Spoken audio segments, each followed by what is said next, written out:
Right. And yung goal na gusto mong i-pursue mga kapiksi is kasaganaan, no? Sa kaperahan, yun talaga yung goal mo, especially na yung iba nga sa inyo is nakakaranas ng paghihirap. Pero ito guys, nakikita natin dito na ang gusto nyo is magkaroon ng dagdag kita, financial gains, lumuwag-luwag yung kaperahan. And pwede naman yun guys kasi unang-una, syempre kailangan samahan nyo ng pagdadasal, sipag at syaga mga kapiksi. And positibong mental diet guys, kailangan nyo.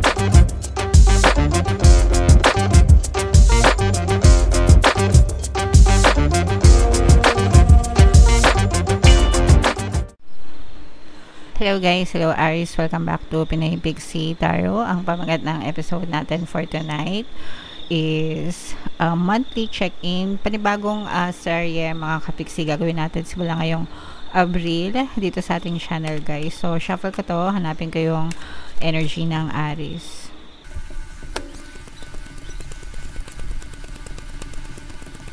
Ito mga kapiksi. So Aries guys, kayo ay represent ng King of Wands sa ating spread. If in case hindi kayo naka-resonate guys dun sa monthly reading nyo for April, pwede nyo panoorin tong video na to mga kapiksi. Baka nandito yung energy nyo guys, okay? So, yung first card natin, mga kapiksi, ito yung current self nyo, guys, no? Marami kayong bigat na dinadala sa buhay nyo, sa puso nyo. For some of you, you may be suffering from a lot of challenges, mga kapiksi. Maaring marami kayong challenges or pagsubok na pinagdadaanan. And lahat yon guys, parang pasan-pasan nyo sa balikat nyo. Pwedeng nararamdaman nyo rin na mabigat, no? Parang mabigat yung progreso nyo, mabagal yung progress nyo sa buhay kasi nga mabigat yung mga dalahin nyo, mga kapiksi. So medyo may kabigatan yung inyong nararamdaman guys. And ito naman yung theme of the month nyo, mga kapiksi. Nandito yung nagdadalawang isip kayo guys kung ano yung gusto nyong gawin sa buhay nyo, especially guys kung breadwinner kayo or may mga responsibilities kayo sa pamilya nyo, kasi parang minsan naiisip nyo na sometimes unahin na lang yung sarili nyo or sarili nyo na lang yung intindihin nyo, ganyan. Pero nandun din naman yung hindi nyo magawa kasi parang naaawa kayo sa pamilya nyo or do sa mga tao na umaasa sa inyo. So parang you are torn between yourself and yung obligasyon mo sa pamilya mo o yung pamilya mo, mga kapiksi. So yun yung parang medyo dagdag pahirap sa inyo guys. Right. And yung goal na gusto mong i-pursue mga kapiksi is kasaganaan, no? Sa kaperahan, yun talaga yung goal mo, especially na yung iba nga sa inyo is nakakaranas ng paghihirap. Pero ito guys, nakikita natin dito na ang gusto nyo is magkaroon ng dagdag kita, financial gains, lumuwag-luwag yung kaperahan. And pwede naman yun guys kasi unang-una, syempre kailangan samahan nyo ng pagdadasal, sipag at syaga mga kapiksi. And positibong mental diet guys, kailangan yung number 3 para yung number 2 and number 1 mag-work in your favor para makakita kayo ng positive na resulta. So yung tatlong yan, basta gawin nyo lang yan araw-araw, walang palya mga kapiksi, and mapapansin nyo gradually magbabago din yung takbo ng buhay nyo. So just stick to your goal guys, dadating din sa inyo tong mga financial gains na to, mga kapiksi. So yan, i-mind nyo na yan sa comment section guys. Yung mga obstacle nyo guys is yung mga stress, no? Super stress, mga toxicities, ayan yung mga balakid sa buhay nyo. Yung iba sa inyo natitrigger kayo ng kanagahan. Yung iba sa inyo guys, right now kasi parang puro nega yung nakikita nyo kasi puro nega din yung na-experience nyo. And ang nangyayari for some of you is nagiging reactive kayo, no? Ibig sabihin nagre-react kayo dun sa current circumstances nyo. Pero you also have to understand guys na the more na mag-react kayo, the more na may experience nyo din yan. toxicities na yan or stress na yan. So, kailangan maputol yung cycle, mga kapiksi. And para maputol yung cycle, huwag kayong masyadong mag-react sa mga negative na nangyayari sa inyo. Okay? Sabihin nyo lang, this too shall pass. Lilipas din ito, matatapos din ito. Hindi ito pang forever. Ngayon lang yan. Pero, very soon, malalampasan ko rin ito. Matatapusan ko rin ito. Okay? Para talagang makasurvive kayo sa ganyang klase ng energy, guys. Major accomplishment nyo is may masisimulan kayong bago. This is for on business, guys, no? Parang bagong negosyo or bagong mapagkakakitaan, mga kapiksi. Pwede rin bagong investment, guys. It's either magsimula kayo or magplano kayo. Pero major accomplishment na siya kasi ibig sabihin, kapag nagpaplano ka na, may naiisip ka na, okay? And magkakaroon ka na ng direction. Basta i-push mo lang yan. Ituloy mo lang yan, kapiksi. Okay? Alright. So, napakaganda. At least magkakaroon ka na ng progress para sa sarili mo, guys. Okay? And what you want to avoid, mga kapiksi, no? Iwasan natin na magpadalos-dalos sa paglalagay ng mga pera kung saan-saan. This is a reminder, mga kapiksi. Okay? Kasi nakita natin yung gusto nyo na sumagana, gusto nyo umunlad. Sometimes kahit sa patalim kumakapit, yung iba nagsusugal, nakikipagsapalaran para kumita, ganyan. So, imbis na ipansugal nyo, mga kapiksi, inegosyo nyo na lang or kung ano man yung pwede nyong gawin para mag-multiply yung pera. Yung iba kasi, naghahanap sila ng shortcut, no? Walang shortcut sa success, mga kapiksi. It requires hard work, dedication, effort, and strategic planning, knowledge, no? Para maging consistency, ganyan. Para magtagumpay. So, wag masyadong guys, wag masyadong magmadali. Sometimes, mas lalo pa kayong nawawalan kesa nagkakameron. Okay? Magtiis lang, mga kapiksi. What to embrace, guys? This is a water sign energy, Cancer, Pisces, Scorpio. For some of you, pwedeng may water element kayo sa inyong natal chart or you may be dealing with a water sign.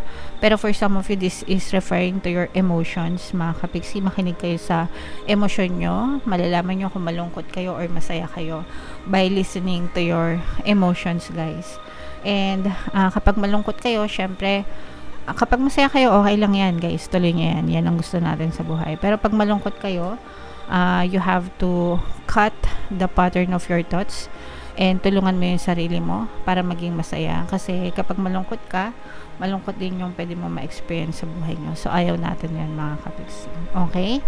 And where to find support, guys, sa paligid nyo lang.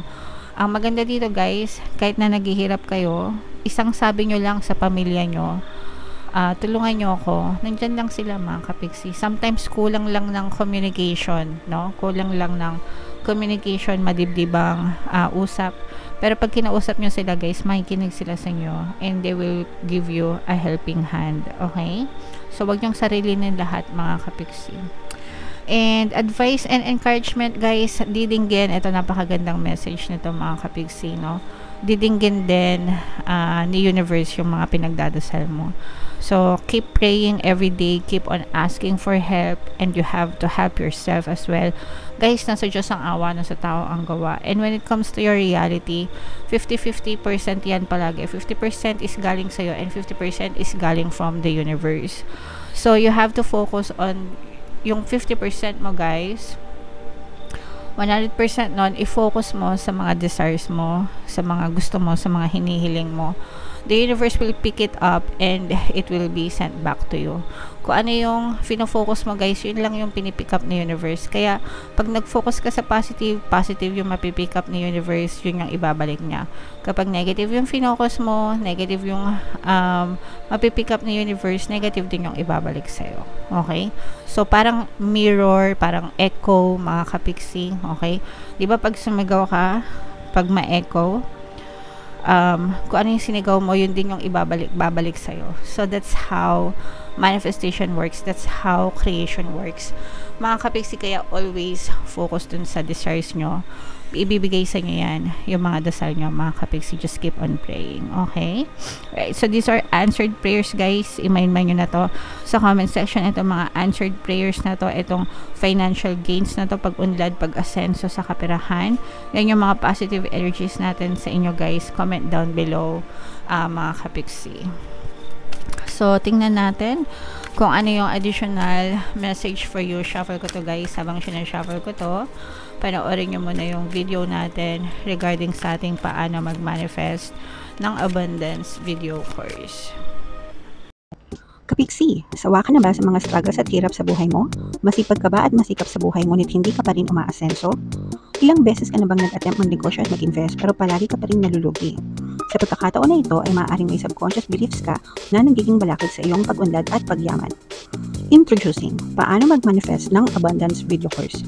Dito ay matututunan mong ma-overcome ang mga balakid mo para tuluyan ka ng umunlad, umasenso, sumagana, maging matagumpay, successful at maswerte sa iyong kabuhayan, pera, trabaho, negosyo sa lapi at kaperahan ng bonggang-bongga. Dali, mag-send na ng email sa pinoypixie@gmail.com at simulan na ang iyong pagyaman ngayon. Alright, so sa lahat ng gusto mag-avail ng course, guys, naka-flash sa screen nyo. Una, meron tayong paano mag-manifest ng abundance video course. Meron din tayong paano mawala ang third party at magkaroon ng harmonious na relationship.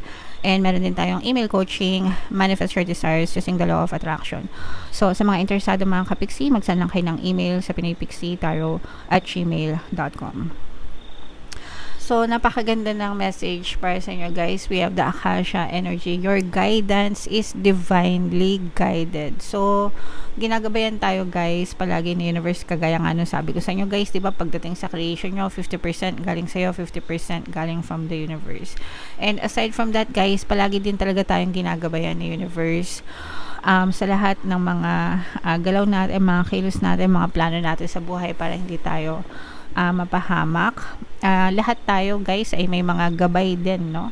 Simula nung pinanganak tayo, bawat isa sa atin ay may mga gabay, spirit guides.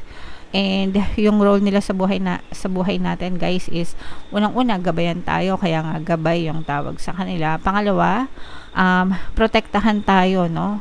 And pangatlo, tulungan tayo sa panahon ng mga pangangailangan, mga kapiksi. So, huwag kayong matakot, guys, because you're not alone, you were never alone, and you will never be alone.